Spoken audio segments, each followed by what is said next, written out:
Hello, everyone. Welcome back for another installment of my interview series. I'm here with Twisted Minds DPS Seicoe. Welcome, Seicoe. Thank you for having me.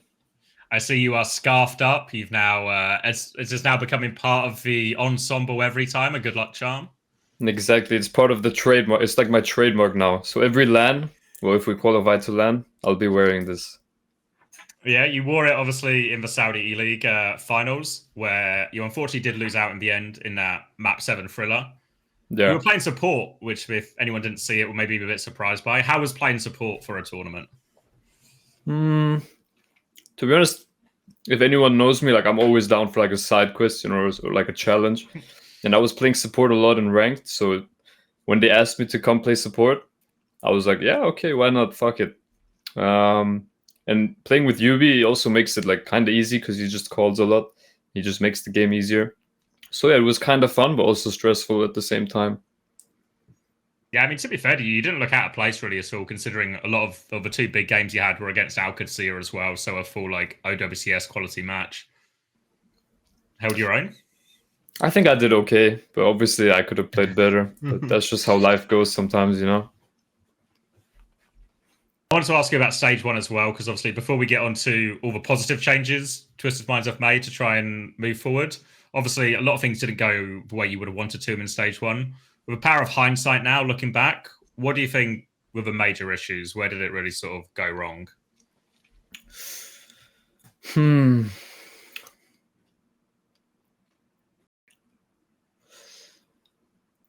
It's multiple things. First of all, having one Korean only probably wasn't the smartest idea because living alone in Saudi alone, it's never that good. So in retrospect, maybe I should have joined him there, or like we should have figured something out, where he can have someone in the team with him. I think they had landed a checkmate with him at some point as well, but it's just not the same if it's from a different team. So maybe I should have moved there or someone else just to get him a partner he can play with and vent to, and live with. Also, we had a slow start, I'd say, but towards the end of the round robin, like we really picked it up. I think we won most games, and then the Mauga meta, it's just ended up we just had the wrong playstyle. And you saw KSA always going in, and Katsuya as well. They just play really fast, and we thought that playing slow is better, when in reality playing fast in Mauga comp is the answer, like every team was doing. So we had playstyle issues, living situation issues, and also just that's about it. Quite a few changes then as we come into stage two to try and solve some of these issues. First one is kind of a straight swap in terms of Irony comes out and Simple comes in. What's the sort of, I don't know how much you've played with Simple so far, but what's the sort of big differences you're seeing early on? I mean, Simple is just insane mechanically. He doesn't talk too much, but you don't really need it when he just doesn't die and kills everyone. Also, as you guys all probably know, Simple is really good at Zen. So that's like another pocket pick, you could say, like that we can pull out on specific maps and that other teams have to worry about. So that would be very advantageous for us. And yeah, like it's been great with Simple so far. Are you worried a little bit, because obviously you talked about Irony having sort of difficulties living alone and being alone? Is it a similar situation for Simple? Yeah, it is. But this time around, like we have Saudi League like during multiple months, and we actually already met Simple at Saudi League this time. So like we already had like the face-to-face interactions. With Irony, we didn't have that at all, no one met him. But now we have, I think, end of this month, during the round robin of OWCS, we go to Saudi again for ESL tournament. So we'll have that face-to-face interaction again. And I think that just means a lot, even if it's just for like a couple of days, it will change it. I think especially if a player you've not played with before or worked in a team with before, like Exactly. that face-to-face meeting really can change a lot. Exactly. The other change is obviously on the tank front, where Hadi drops out of the roster and KSA makes his return to Twisted Minds here. What's the, I mean, obviously maybe you don't need to, the thinking's maybe obvious because KSA is just a top quality player, but what's the, how's it been with KSA back in the team? Yeah, I mean, welcome home, KSA. You know what can I say? I mean, Twisted always loves KSA. The Saudis love KSA, and KSA is a good friend of mine, and he's also a great player.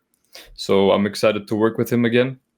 And yeah, I feel bad for Hadi, but in general, as you could probably all see, like main tank in EU, it's just so hard because everyone plays these like full counter main tank comps. You know, it's just so hard. You need 5 insane players on every role to make dive work. That's why only most of the Koreans can do it. So I just feel bad for main tanks in EU in general. So we just got like a monopoly on off tanks now in Twisted. Well, that was going to be my next question, because obviously KSA and TVNT very much huge overlap in hero pools. So how's it going to really work between playtime for them? Are they competing for the spot, or is there a clear starter? Or it's probably going to be 50-50, you know, at the start, and then as we figure out who fits better, we'll make like a clear cut. But yeah, I mean, either way, monopoly on off tanks, you know, you love to see it. It's interesting as well because obviously the map pool for this stage is actually super dive heavy. So are you worried at all that it's almost end up being a bit of an anti-timing in terms of you lose your Winston guy, but now you've only got off tanks, but now all of a sudden we're in like an Ilios, Gibraltar, Dorado type map pool? No, to be honest, I'm not worried at all because you can't, like, we have simple Zen. It's really good. Like Zen pairs well with off tank into Monkey, so we have that in like in our pockets. Then we also have Yubi on Sim, which can make main tank's life hard. So we have a lot of like tricks we can pull out of our pockets this stage. So be prepared to see that. I want to ask about coaching as well, because obviously parted ways with Ben Best towards the end, or maybe at the end of stage 1. Is there anyone on the horizon, any coach coming in at all for stage 2? Yeah, we have our eyes on a couple of people, which I obviously can't say just yet, but hopefully we can get them or him. If not, we'll probably be coachless for this stage, but don't worry, guys. We will qualify to EWC this time. Who takes, because you guys have been scrimming a bit already, right? Yeah. Who takes responsibility for, I guess, some of the coach roles or review, or what comps you play, what bands you do? Who's sort of in charge of that when there's no sort of official coach in position? So I'd say it's a bit of everyone, but if Yubi's playing, then Yubi will like do some part of it, and if that means I'm benched, so I will also step in and try to like act as like the coach and try to be useful instead of just doing nothing. So yeah, it's a bit of everyone, and then if I'm benched, I'll step in as the coach, and yeah, that's pretty much how it goes. Do you feel like it's changed your perspective at all, sort of being on, I guess, like on the other side of it? No, not really. I feel like if you're like high level player, you already have like the knowledge and the understanding of like a coach and how the game works and what heroes are good when you ban what hero, and so it's like pretty easy to do when you're not actually in the game and you can like see everything from the outside. I want to ask a little bit as we head into stage 2 as well. Obviously, the big new hero Freya is in the mix as well. Have you been seeing much of her in scrims so far? Is she likely to be pretty common in the meta? Yeah, for sure. Freya seems very strong right now, so I think you'll see pretty much every team playing her, to be honest, in all regions. So yeah. Outside of Freya, is the meta, because obviously out of a Hangzhou Major we saw loads of Winston, maybe with the exception obviously of like VP and Alcad. Is it still quite Winston heavy, or is EMEA still kind of in its own sort of bubble because there's not a lot of Winston players? I think EMEA is still in its own bubble, and the teams like TU who try to force Winston in this region will fail. I think that's how it will go. Okay. Like maybe TU and Genji, you know, like the main the option open. Yeah. Why do you think? Do you think is there anything about Freya that makes it harder, or are you just think in general it's difficult? Bit of both. I mean, even last stage it was hard, you know, without Freya. But Freya also like does so much damage to tanks in general. So yeah, bit of both. You mentioned earlier as well the guarantee going to qualify for the Esports World Cup this time around. Big picture, what are the expectations? Because obviously VP still looked really strong. You guys have made improvements, but Genji, TU all seem to have made upgrades. So what are sort of expectations and goals for Stage 2 for TM? I think top 2 is safe to say for us. Obviously VP is still very good, top dog of the region. But I think TU and Genji actually downgraded. I think they're worse now. I mean, maybe that will change over the course of the next couple of weeks, as there's still new roster and all of that. But I can't see them becoming much better. So top 2 for us.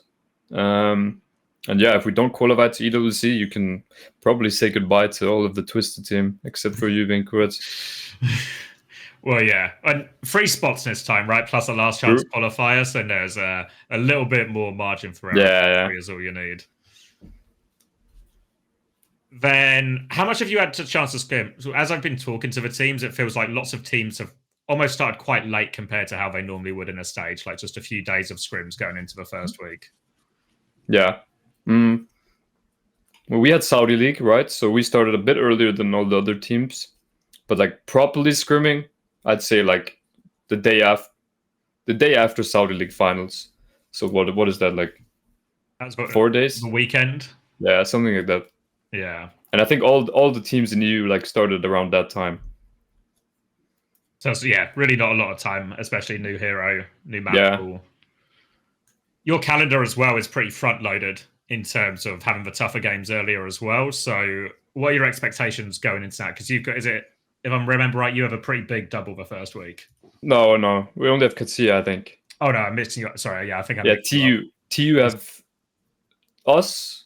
Wait, no, TU have 2 games, right? Well, yeah, they have Genji and Katsuya. Yeah. And then Alcad also have you guys plus TU. Yeah. So it's actually, so you have like 1 tough game, and then actually your schedule is quite evenly balanced, I'd say. Yeah, I'd say so. We have a nice schedule. Obviously, I mean, playing Katsuya for like the 5th time in 2 weeks, it's just like whatever, like so that's just how it goes. This time I don't have to play support, so